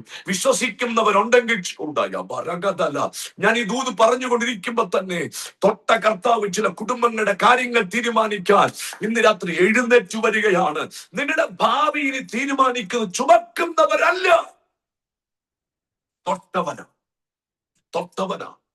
തൊട്ടവൻ ഇന്ന് രാത്രി ചില വിഷയങ്ങളെ ഈ രാത്രി തീരുമാനിക്കാൻ പോവാ. ഇനി അടുത്ത ദൂത് നിങ്ങൾ കേട്ടോണം. കർത്താവിനോട് പറഞ്ഞ ഗൗരവമുള്ള അടുത്ത ദൂത് കേട്ടോണം. യേശു മഞ്ചത്തെ തൊട്ടു, ചുമക്കുന്നവർ നിന്നു. അടുത്തത്, യേശു മഞ്ചത്തെ തൊട്ട മാത്രമേ ചുമക്കുന്നവർ നിന്നു എന്ന് പറഞ്ഞാൽ അടുത്ത അർത്ഥം നിങ്ങൾ കേൾക്കുക. ചുമക്കുന്നവർ എത്ര കരുത്തരാണെങ്കിലും, കേൾക്കുന്നുണ്ടോ? ചുമക്കുന്നവർ എത്ര ബലമുള്ളവരാണെങ്കിലും, ചുമക്കുന്നവർ എത്ര പാരമ്പര്യവാദികളാണെങ്കിലും, ചുമക്കുന്നവർ എത്ര പൈശാചിക പാരമ്പര്യ ശക്തികൾ ഉടമസ്ഥരാണെങ്കിലും, യേശുവിന് ആ വിഷയത്തെ യേശുവിന്റെ നിയന്ത്രണത്തിലേക്ക് കൊണ്ടുവരണമെങ്കിൽ ഒന്ന് പിടിക്കണ്ട, ഒന്ന് തൊട്ടാൽ മതി. മനസ്സിലാകുന്നുണ്ടോ? ഞാൻ ഒന്നുകൂടെ ചോദിക്കാം. തൊടുക എന്ന് പറഞ്ഞ സാധാരണ സ്പർശനാണോ കാര്യമായ സ്പർശനാണോ? തൊടുക എന്ന് പറഞ്ഞാൽ കാര്യമല്ല, സാധാരണ സ്പർശനാണ്, സോഫ്റ്റാണ് തൊടുക. പക്ഷെ കൈക്ക് പിടിച്ചു എന്ന് പറഞ്ഞാൽ കാര്യമാണ്. പക്ഷെ യേശു ഇവിടെ മഞ്ചത്തെ പിടിച്ച് നല്ല വചനം, മഞ്ചത്തെ തൊട്ടെന്ന വചനം എന്ന് പറയുന്നത് എന്താ അർത്ഥം? ചുമക്കുന്നവർ എത്ര കരുത്തരാണെങ്കിലും, ചുമക്കുന്നവർ എത്ര ബലമുള്ളവരാണെങ്കിലും, യേശുവിന് ആ വിഷയത്തെ യേശുവിന്റെ നിയന്ത്രണത്തിന് കൊണ്ടുവരാൻ ഒന്ന് തൊട്ടാ മതി എന്ന്. ഒന്നുകൂടെ ഞാൻ വ്യക്തമാക്കി പറയാം. ചുമക്കുന്നവർ എത്ര കരുത്തരാണെങ്കിലും തൊട്ടവൻ അതിനേക്കാൾ കരുത്തുള്ളവനാണ്. ഓ ഹറബ ഖനാസിയ. എത്ര പേർക്ക് വിശ്വസിക്കാം? ഞാൻ ഈ ദൂത് പറയുമ്പോൾ നിങ്ങൾ ഞാൻ തോട്ട് പറയല്ല, ചിന്ത പറയല്ല കേട്ടോ. പരിശുദ്ധാത്മാവ് ചിലരോട് ഇന്ന് രാത്രി പ്രവചിക്കുക. എത്ര വലിയ വ്യക്തികൾ നിന്നെ നന്മ ചുമന്ന് നശിപ്പിക്കുമെന്ന് പറഞ്ഞാലും കർത്താവ് പറയുന്നു, എനിക്ക് ആ വിഷയത്തിൽ നിന്ന് തൊട്ടാൽ ആ വിഷയം പരിഹരിക്കപ്പെടാനേ ഉള്ളൂ. എനിക്ക് ആ വിഷയത്തിൽ ഒന്ന് തൊട്ടാൽ ഉടയ രഗതന ശകൽക്കരാതി. ഞാൻ ചില കുടുംബങ്ങളോട് ഇന്ന് രാത്രി പ്രവചിക്കുക, തൊട്ട കർത്താവ്, ചുമക്കുന്നവർ ബലമുള്ളവരാണെങ്കിൽ തൊട്ട കർത്താവ് അതിശക്തനാണ്. വേദപുസ്തകം പറയുന്നവൻ എൽ ഷദ്ദായിയാണ്, സർവശക്തനാണ്, അവൻ സർവവ്യാപിയാണ്, അവൻ സകലത്തിനും അധികാരിയാണ്, സകലത്തിനും കാരണഭൂതനാണ്, സകലത്തെയും തന്റെ ശക്തിയുള്ള വചനത്താൽ വഹിക്കുന്നവനാണ്. ചുമക്കുന്നവർ എത്ര പേരുകെട്ട പൈശാചിക ശക്തിയാണെങ്കിലും തൊട്ടവൻ അതിനേക്കാൾ കരുത്തുള്ളവനാണ്. ഇന്ന് രാത്രി ഞാൻ ദൂത് പറഞ്ഞുകൊണ്ടിരിക്കുമ്പോ തൊട്ട കർത്താവ് ചില കൂടാരത്തിന്റെ കാര്യങ്ങളെ തീരുമാനിക്കാൻ പോകുകയാണ്. വിശ്വസിക്കുന്നവരുണ്ടെങ്കിൽ ചേർന്നൊരാമേൻ പറയണം.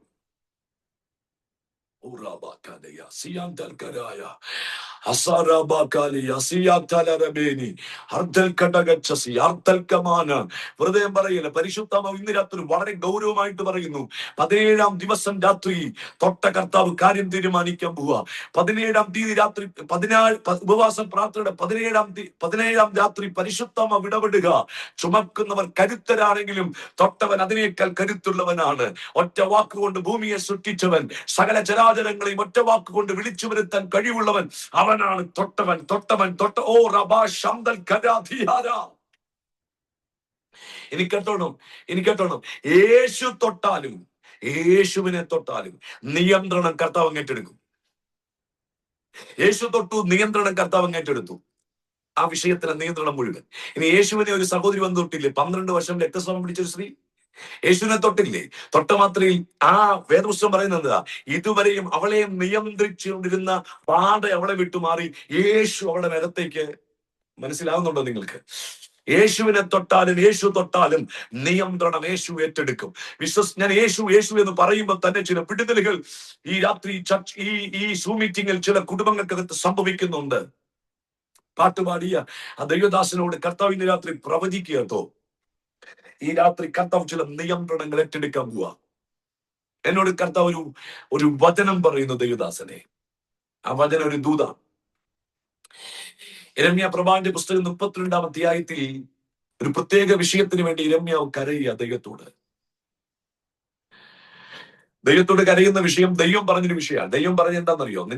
നിന്റെ ഇളയപ്പനായ ശല്ലൂമിന്റെ മകൻ ഹനമയേൽ നിന്റെ അടുക്ക വരുമ്പോ നിനക്ക് അനാഥത്തിനൊരു അവകാശമുണ്ട്, അത് നീ മേടിച്ചുകൊള്ളണം. ഇത് ദൈവം പറഞ്ഞുകൊണ്ടിരിക്കുമ്പോ ഹനമേൽ വന്നു, അവകാശം മേടിച്ചു. വേദപുസ്തകം പറയുന്നത് യിരെമ്യാ 17 ശേക്കൽ വെള്ളി തൂക്കിക്കൊടുത്ത് അവകാശം മേടിച്ചു. അനാഥോത്തിൽ അവകാശം മേടിച്ചു. ഇത് അവകാശം മേടിക്കുമ്പോ ഈ ബാബേൽ ഇതിനെ ആക്രമിക്കാൻ നിൽക്കുകയാണ്. ബാബേല് ഈ മണ്ണിനെ ആക്രമിക്കാൻ നിൽക്കുക. അപ്പോഴാണ് ദൈവം പറഞ്ഞേ, നീ അവകാശം മേടിക്കണം. അവകാശം മേടിച്ചത് മുദ്രയിട്ടു, ആധാരം എഴുതി മുദ്രയിട്ടു, കുടത്തിലിറക്കി കുഴിച്ചിട്ടു. ചിലത് ആധാരങ്ങൾ ചെയ്ത് അതിനൊപ്പിട്ട് സാക്ഷികൾ നിർത്തി കാര്യങ്ങളൊക്കെ ചെയ്തു. എന്നിട്ട് ദൈവത്തിന്റെ ആത്മാവ് ദൂത് പറയട്ടോ. ജോഹാൻ ജോയി ഫിലിപ്പ്, കർത്താവിന്റെ ആത്മാവ് ദൂത് പറയുക. ഇങ്ങനൊരു ആധാരം കയ്യിലെടുത്ത് കാര്യങ്ങൾ ചെയ്തിട്ട് യിരെമ്യാവ് ദൈവത്തിൽ പ്രാർത്ഥന വിഷയം എന്തെന്നറിയോ? അയ്യോ യഹോവേ, നീ നീട്ടിയ ഭുജം കൊണ്ടും മഹാശക്തി കൊണ്ടും ആകാശത്തെയും ഭൂമിയെയും ഉണ്ടാക്കി, നിനക്ക് അസാധ്യമായതൊന്നുമില്ല. നിനക്ക് അസാധ്യമായതൊന്നുമില്ല. നീ ആലോചനയിൽ ഭയങ്കരനാണ്, പ്രവൃത്തി ശക്തിയുള്ളവനാണ് എന്ന് പറഞ്ഞ് ദൈവത്തിൽ ഇങ്ങനെ പ്രാർത്ഥിച്ചു കൊണ്ടിരിക്കുമ്പോ 32-ാം അധ്യായം 26-27 വാക്യത്തിൽ ദൈവം ഇറങ്ങി വന്ന്, സ്വർഗത്തിലെ ദൈവം ഇരമ്യാവിന്റെ മുഖത്തേക്ക് നോക്കി പറയുന്നൊരു വാക്കുണ്ട്. ഞാൻ സകല ജഡത്തിന്റെയും ദൈവമായ യഹോവയാണ്, എനിക്ക് കഴിയാത്ത വല്ല കാര്യമുണ്ടോ? പരിശുദ്ധാത്മാവ് ഇന്ന് രാത്രി നിങ്ങളോട് പ്രവചിക്കുക. ഹറാക്കാത്തല്ലാസിയ ചില വിഷയങ്ങളുടെ നടുവിൽ ദൈവമുഖത്തേക്ക് നോക്കി, കർത്താവേ നീ ഉന്നതനാണ്, കർത്താവേ നീ ഉയർന്നവനാണ്, കർത്താവേ നീ പരിശുദ്ധനാണ്, പ്രവർത്തിപ്പാൻ ശക്തിയുള്ള ദൈവമാണ് എന്ന് നിങ്ങൾ പറഞ്ഞുകൊണ്ടിരിക്കുമ്പോൾ ദൈവം നിങ്ങളോട് പറയുന്നു, എനിക്ക് കഴിയാത്ത വല്ല കാര്യമുണ്ടോന്ന്, എനിക്ക് കഴിയാത്ത വല്ല കാര്യമുണ്ടോന്ന്. അബ്രാമിന്റെ കൂടാരത്തിനകത്ത് നിന്ന് സ്തോത്രം ഈ ദൂതന്മാർ ഇറങ്ങിത്തിരിക്കുമ്പോ സ്തോത്രം പറഞ്ഞില്ലേ, അബ്രാമിന്റെ മുഖത്തേക്ക് നോക്കി, എനിക്ക് കഴിയാത്ത വല്ല കാര്യമുണ്ടോന്ന്. പരിശുദ്ധാത്മാവ് ഇന്ന് രാത്രി ഇടപെടുക. ദൈവത്തിന് അസാധ്യമായതൊന്നുമില്ല. നമുക്ക് അസാധ്യങ്ങളായിരിക്കാം, പക്ഷെ ഇന്ന് രാത്രി ദൈവത്തിന് അസാധ്യതകളില്ല. അവൻ സാധ്യതയുടെ ദൈവമെന്ന് ഇന്ന് രാത്രി നിങ്ങളെ നോക്കി പരിശുദ്ധമ പ്രവചിക്കുക. നിങ്ങളുടെ കുടുംബത്തിനകത്തൊരു ഭയങ്കര ദൈവശക്തി ഇറങ്ങുന്നു. എന്നോട് കർത്താവ് പറയുന്നു, ചില അസാധ്യതകൾ കൂടാരത്തിനകത്ത് വഴിമാറി ചില വിടുതലിന്റെ പൂർത്തീകരണം നിങ്ങളുടെ കൂടാരത്തിനകത്ത് ഉണ്ടാകാൻ പോകുന്നു. ഏറ്റെടുക്കാൻ പരിശുദ്ധാത്മാവ് ദൂത് പറയുന്നു. ഇനി നിയന്ത്രിക്കുന്നത് ചുമക്കുന്നവരെല്ലാം കർത്താവ് നിങ്ങളുടെ കുടുംബത്തിന്റെ നിയന്ത്രണങ്ങൾ മുഴുവൻ ഏറ്റെടുക്കുന്നു എന്ന് പരിശുദ്ധാത്മാവ് ഇന്ന് രാത്രി ദൂത് പറയുന്നു. സന്തോഷം ഉണ്ടെങ്കിൽ എല്ലാവരും ആ കരം ഒന്ന് ഉയർത്തി ഒരു ആമേൻ പറയാം. ഞാൻ അടുത്ത മേഖലയിലേക്ക് വേഗത്തിൽ പ്രവേശിക്കാം. കേട്ടോണം എല്ലാവരും. ഇനി കേട്ടോ, ചുമക്കുന്നവരുടെ ഉദ്ദേശം എന്താ? ചുമക്കുന്നവരുടെ ഉദ്ദേശം, ലക്ഷ്യം എന്താ? ഒരു വിധത്തിൽ പറഞ്ഞാൽ, അല്ലെ ദൈവദാസന്മാരെ, ഒരു വിധത്തിൽ പറഞ്ഞാൽ ചുമക്കുന്നവരുടെ ലക്ഷ്യം നല്ല ലക്ഷ്യമാണ്, അല്ലേ? കാരണം ഈ ശവമഞ്ചം ചുമന്ന് അതിൽ കിടക്കുന്ന ബോഡി ഒന്നെങ്കിൽ മണ്ണിനടിയിലോ അല്ലെങ്കിൽ കല്ലറയ്ക്കകത്തോ വെക്കണം. കാരണം അധികം താമസിയാതെ ബോഡിക്ക് മാറ്റങ്ങൾ സംഭവിക്കും. വീണ്ടും അത് ഒത്തിരി നേരം വെച്ചാൽ എല്ലാവർക്കും അത് അസ്വസ്ഥത ഉണ്ടാകും. അതുകൊണ്ട് ഈ ചുമക്കുന്നവർ ഒരു വിധത്തിൽ ചിന്തിച്ചാൽ ചെയ്യുന്നത്, മാനുഷികമായിട്ടൊക്കെ ഒന്ന് ചിന്തിച്ചാൽ സ്തോത്രം ചെയ്യുന്നത് ഏറ്റവും ശ്രേഷ്ഠമായ ഒരു കാര്യമാണ്. പക്ഷേ നിങ്ങളുടെ ആത്മീയ വീക്ഷണത്തിൽ ആ വിഷയത്തെ നോക്കിക്കണ്ടേ? ആത്മീയ വീക്ഷണത്തിൽ ആ വിഷയത്തെ നോക്കിക്കണ്ടാൽ ചുമക്കുന്നവർ ചെയ്യുന്നത് അത്രയും നല്ല കാര്യമല്ല. എന്താ അങ്ങനെ പറയാൻ കാര്യം? അല്ലെന്ന് പറയാൻ കാര്യം എന്തെന്നറിയോ? എത്രയും പെട്ടെന്ന് ഈ യൗവനക്കാരനെ മണ്ണിനടിയിൽ താഴ്ത്തണം, അല്ലെങ്കിൽ കല്ലറക്കകത്ത് വെക്കണം. അവന്റെ മീതെ മണ്ണിടണം, അല്ലെങ്കിൽ അവന്റെ കല്ലറ മുമ്പിൽ വലിയ കല്ല് ഉരുട്ടി വെക്കണം. ഒന്നുകൂടെ വ്യക്തമാക്കി പറഞ്ഞാൽ, ഒരിക്കലും അവൻ മുൻപോട്ട് വരരുത്, ഒരിക്കലും അവൻ മുമ്പിലേക്ക് പോകരുത്, ഒരിക്കലും അവന്റെ ശുശ്രൂഷകളോ അവന്റെ ജീവിത മേഖലകളോ ചലിച്ച് മുൻപോട്ട് ഉയരരുത് എന്നല്ലേ ചുമക്കുന്ന ലക്ഷ്യം? ഞാൻ പറയുന്നത് മനസ്സിലാവുന്നുണ്ടോ? ഒരു വിധത്തിൽ നിങ്ങൾ മാനുഷികമായി പരിഗണനയിൽ നാം ഒന്ന് ചിന്തിച്ചാൽ ചെയ്യുന്ന ലക്ഷ്യം നല്ല ലക്ഷ്യമാണ്. പക്ഷെ ആത്മീയമായി ചിന്തിച്ചാൽ ഈ ലക്ഷ്യം ഇവൻ ഒരിക്കലും ഉയർത്തപ്പെടരുത്, ഇവനൊരിക്കലും മാനിക്കപ്പെടരുത്, ഇവനൊരിക്കലും പൊങ്ങി വരരുത്, ഇവന്റെ ആത്മീയ അനുഭവങ്ങൾ പൊങ്ങി വരരുത്, ഇവന്റെ ഭൗതിക നന്മകൾ പൊങ്ങി വരരുത്. അവൻ എവിടെ പൊങ്ങി വന്നോ അവിടെ ഞങ്ങൾ മണ്ണിടും, എവിടെയാണോ പൊങ്ങി വന്നത് അവിടെ ഞങ്ങൾ കല്ലറമ്പിൽ കല്ലെടുത്ത് വെക്കും എന്നല്ലേ അവരുടെ ലക്ഷ്യം. പറയാൻ മനസ്സിലാവുന്നോ? എന്നല്ലേ അവരുടെ ലക്ഷ്യം. ഇനി നിങ്ങൾ ശ്രദ്ധിച്ച പ്രിയപ്പെട്ടവരെ, നമ്മുടെ കർത്താവിന്റെ ലക്ഷ്യം എന്താ? ചുമക്കുന്നവരുടെ ലക്ഷ്യം അവരൊരിക്കലും ഉയരരുത്, മാനിക്കപ്പെടരുതെന്നാണെങ്കിൽ കർത്താവിന്റെ ലക്ഷ്യം എന്ന് പറഞ്ഞേ, കർത്താവിന്റെ ലക്ഷ്യം ഞാൻ പറയാ, ആ കുഞ്ഞിനെ, ആ സഹോദരനെ, അല്ലെങ്കിൽ ആ യൗവനക്കാരനെ ആ നടു റോഡിൽ വെച്ച് യേശുവിനെ എഴുന്നേൽപ്പിക്കണം. എഴുന്നേൽപ്പിച്ചിട്ട് അവൻ എവിടെയാണോ അവന്റെ കാല് ചലിക്കാത്തത്, എവിടെയാണോ അവന്റെ കൈ ചലിക്കാതിരുന്നത്, അവിടെ തന്നെ അവന്റെ കയ്യും കാലിനെയും ഫ്രീ ആക്കണം. എവിടെയാണോ അവന്റെ വായ മൂടിക്കെട്ടിയത്, അവിടെ തന്നെ അവന്റെ വായ തുറക്കണം. ഇനി ആരുടെ കയ്യിൽ നിന്നാണോ ആ തലമുറ ഇറങ്ങിപ്പോയത്, ആ മാതാവിന്റെ കയ്യിലേക്ക് ആ തലമുറയെ തിരിച്ചു കൊടുക്കണം. ഇന്ന് രാത്രി പരിശുദ്ധാത്മാവ് വളരെ വ്യക്തമായിട്ട് ഇടപെടുക. പിശാചിന്റെ ലക്ഷ്യങ്ങൾ പൊളിയാൻ പോവാ, പിശാചിന്റെ ഉദ്ദേശങ്ങൾ പൊളിയാൻ പോവാ. കർത്താവിന്റെ ലക്ഷ്യങ്ങൾ ചില കൂടാരത്തിനൊക്കെ ഇന്ന് രാത്രി സംഭവിക്കും. ഓ റബാകനാദിയാല വിശ്വസിക്കണം കേട്ടോ. ചുമക്കുന്നവരുടെ ലക്ഷ്യം മുഴുവൻ നീ തകരണമെന്ന. നീ ഉടഞ്ഞു പോകണമെന്നാണ്. നീ ഒരിക്കലും നന്മ പ്രാപിക്കരുതെന്നാണ്. നീ മിണ്ടാതാകണമെന്നാണ്. നിന്റെ കൈ ചലിക്കരുതെന്നാണ്. നിന്റെ കാല് ചലിക്കരുതെന്നാണ്. കേൾക്കുന്നുണ്ടോ എല്ലാവരും? പക്ഷെ ഇന്ന് രാത്രി തൊട്ടവൻ ലക്ഷ്യം എന്താണെന്നറിയോ? നീ എവിടെയാണോ ചലിക്കാതിരുന്നത് അവിടെ തന്നെ നീ ചലിക്കണം. എവിടെയാണോ നിന്റെ വായ മൂടിക്കെട്ടിയത് അവിടെ തന്നെ നിന്റെ വായ തുറക്കണം. എവിടെയാണോ നീ സ്പർശനം തിരിച്ചറിയാതിരുന്നത് അവിടെ തന്നെ നീ സ്പർശനം തിരിച്ചറിയണം. ഏത് കയ്യിൽ നിന്നാണോ നീ ഇറങ്ങിപ്പോയത് ആ കയ്യിലേക്ക് നിന്നെ തിരികെ കൊടുക്കണം.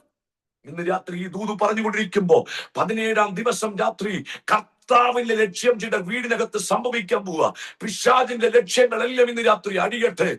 ചുമക്കുന്ന ലക്ഷ്യങ്ങൾ ഇന്ന് രാത്രി പൊട്ടട്ടെ. കർത്താവ് എന്താണോ നമ്മെ കുറിച്ച് ആഗ്രഹിക്കുന്നത്, നമ്മുടെ തലമുറയെ കുറിച്ച്, നമ്മുടെ ശുശ്രൂഷയെ കുറിച്ച്, നിങ്ങളുടെ രാജ്യത്ത് ലഭ്യമാകേണ്ട മറുപടിയെ കുറിച്ച് കർത്താവ് എന്താണ് ഉദ്ദേശിക്കുന്നത്, അത് മാത്രം ഇന്ന് രാത്രി സാധ്യമാകാൻ പോവുകയാണ്. വിശ്വസിക്കുന്നവരുണ്ടെങ്കിൽ കരമൊന്ന് ഉയർത്തി വരാമേൻ പറയാം.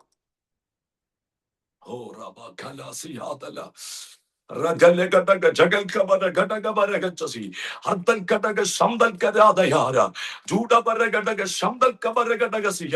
ഈ ദൂത് ഞാൻ പറഞ്ഞുകൊണ്ടിരിക്കുമ്പോ കർത്താവിൻ ലക്ഷ്യം ചില കുടുംബങ്ങൾക്കകത്തേക്ക് വരുന്നു. എനിക്ക് ആത്മാവിൽ ഇത് കാണാൻ കഴിയുന്നുണ്ട്.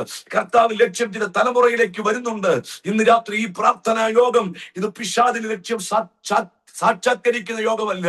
ഇത് പിശാചിന്റെ ലക്ഷ്യം പൊളിഞ്ഞ് ദൈവത്തിന്റെ ഉദ്ദേശങ്ങൾ ചില കുടുംബങ്ങൾക്കകത്ത് സാധ്യമാകുന്ന ദിവസങ്ങളാണ്. മനസ്സിലാകുന്നവരുണ്ടെങ്കിൽ ചേർന്ന് രാമേൻ പറയണം.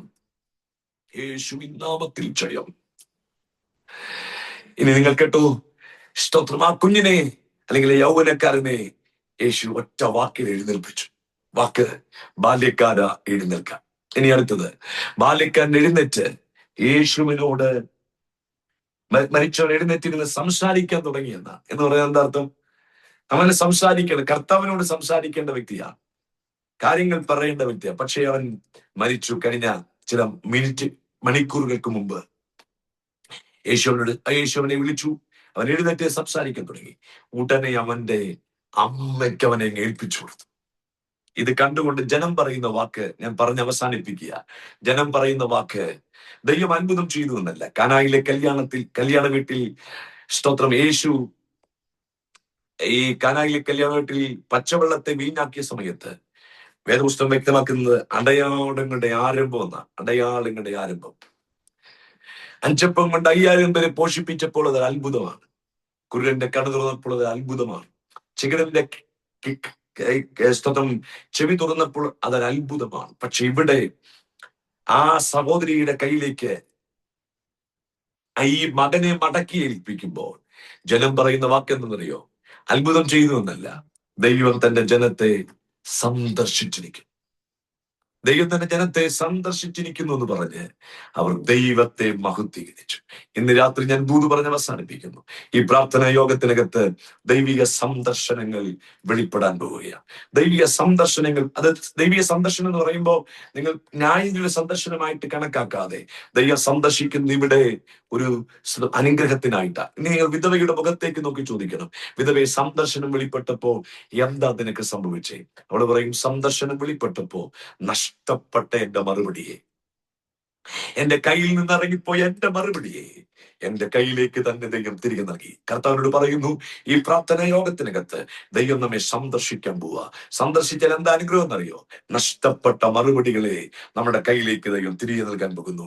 നമ്മുടെ കയ്യിൽ നിന്ന് ഇറങ്ങിപ്പോയ ചില മറുപടികളെ, നമ്മുടെ കയ്യിൽ നിന്ന് അപഹരിക്കപ്പെട്ട ചില മറുപടികളെ ദൈവം നമ്മുടെ കയ്യിലേക്ക് മടക്കി നൽകാൻ ആഗ്രഹിക്കുന്നു. എല്ലാ കണ്ണും നടച്ച് ഒന്ന് പ്രാർത്ഥിച്ചോട്ടെ. കർത്താവ് നമ്മെ സന്ദർശിക്കും. ഓ റബാക്കന സിയാതരാറിയാന്തല അർദ്ധലേ ജഗൽകബന വൈശസിയാര രഥന ജലഘടക ശബ്ദൽക്കരാതി. ഈ പ്രാർത്ഥനാ യോഗത്തിൽ 17-ാം ദിവസം രാത്രി കർത്താവ് പറയുന്നു, ഇത് ദൈവം നമ്മെ വിസിറ്റേഷൻ ചെയ്യുന്ന രാത്രിയാണ്. അവന്റെ സന്ദർശനം നമ്മുടെ മേൽ വെളിപ്പെടുന്ന രാത്രിയാണ്. എത്ര പേർ ആഗ്രഹത്തോടെ കരമൊന്ന് ദൈവസന്നെ ഉയർത്തി പറയും, കർത്താവേ, നീ എന്നെ സന്ദർശിക്കാതെ പോകരുത്, നീ എന്നെ സന്ദർശിക്കാതെ പോകരുത്. എന്റെ ശുശ്രൂഷയ്ക്കകത്തൊരു സന്ദർശനം ഉണ്ടാകണം, എന്റെ യാത്രകൾക്കകത്തൊരു സന്ദർശനം ഉണ്ടാകണം, ഞാനിപ്പോൾ അനുഭവിക്കുന്ന പ്രതിസന്ധിക്കകത്തൊരു സന്ദർശനം ഉണ്ടാകണം. എത്ര പേർ ഇന്ന് രാത്രി പ്രാർത്ഥിക്കുന്നുണ്ട് അങ്ങനെ?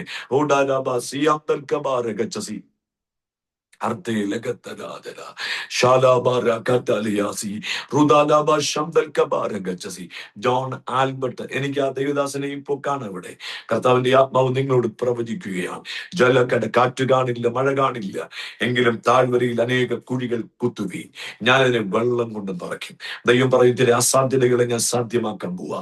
അടകാജകൽക്കമന, വെള്ളം വരണമെങ്കിൽ മഴ വീഴണം, വെള്ളം വരണമെങ്കിൽ കാറ്റടിക്കണം. പക്ഷെ ദൈവം പറഞ്ഞു, കാറ്റ് കാണില്ല, മഴ കാണില്ല, വിശ്വാസത്താൽ കുഴിച്ചിട്ടതിനെ ഞാൻ നിറയ്ക്കാൻ പോകുകയാണ്.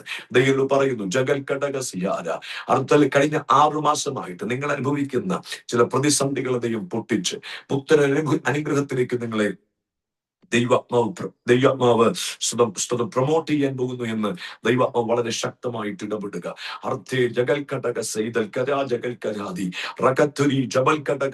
ചില കൈകളോട് കർത്താവ് പിൻവലിപ്പിക്കാൻ കൽപ്പിക്കുക. യേശുവിന് അധികാരമുള്ള നാമത്തിൽ പിടിച്ചിരിക്കുന്ന കൈകളെ മുൻപോട്ട് വിടത്തിനെന്ന് പറഞ്ഞ് പിടിച്ചിരിക്കുന്ന ചില ബലമുള്ള കരങ്ങളെ ദൈവാത്മാവ് പറയുന്നു, വിടുക. എന്റെ ദാസന്റെ മേൽ ദൈവത്തിന്റെ കരം ഞാൻ വെളിപ്പെടുത്താൻ പോകുന്നു എന്ന് പരിശുദ്ധാത്മാവ് ഇന്ന് രാത്രി ഇടപെടുന്നു.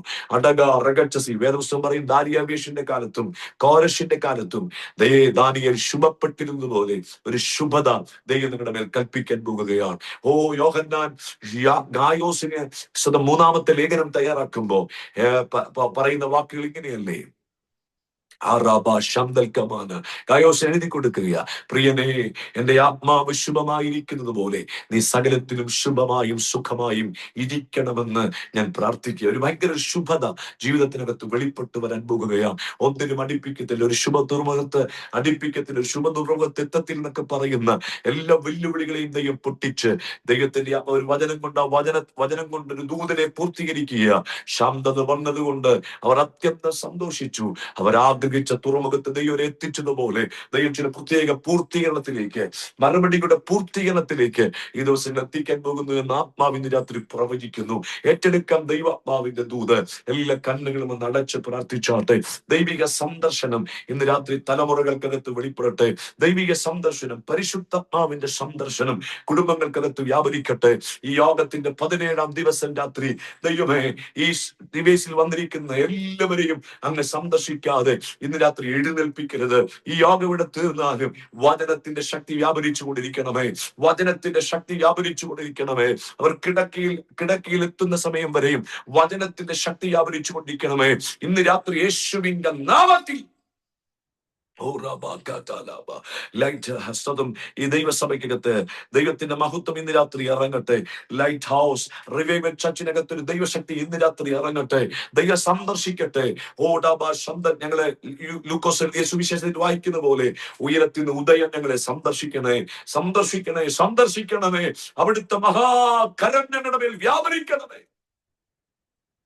ഇന്ന് രാത്രി വിശേഷമായിട്ട് പ്രിയ കർത്താവേ, ദൈവസഭയ്ക്കായി സ്തോത്രം. ഈ യോഗം കണ്ടെത്തിയ ദൈവദാസന്മാർക്കായി, ദൈവമക്കൾക്കായി സ്തോത്രം. ഈ സന്ദേശം ജനത്തിന് അനുഗ്രഹമാകണം, വിടുതലാകണം. ഈ 17-ാം ദിവസം അങ്ങയുടെ നിയന്ത്രണം ചില കുടുംബങ്ങൾക്കകത്ത് വെളിപ്പെടുന്നതിനായി സ്തോത്രം.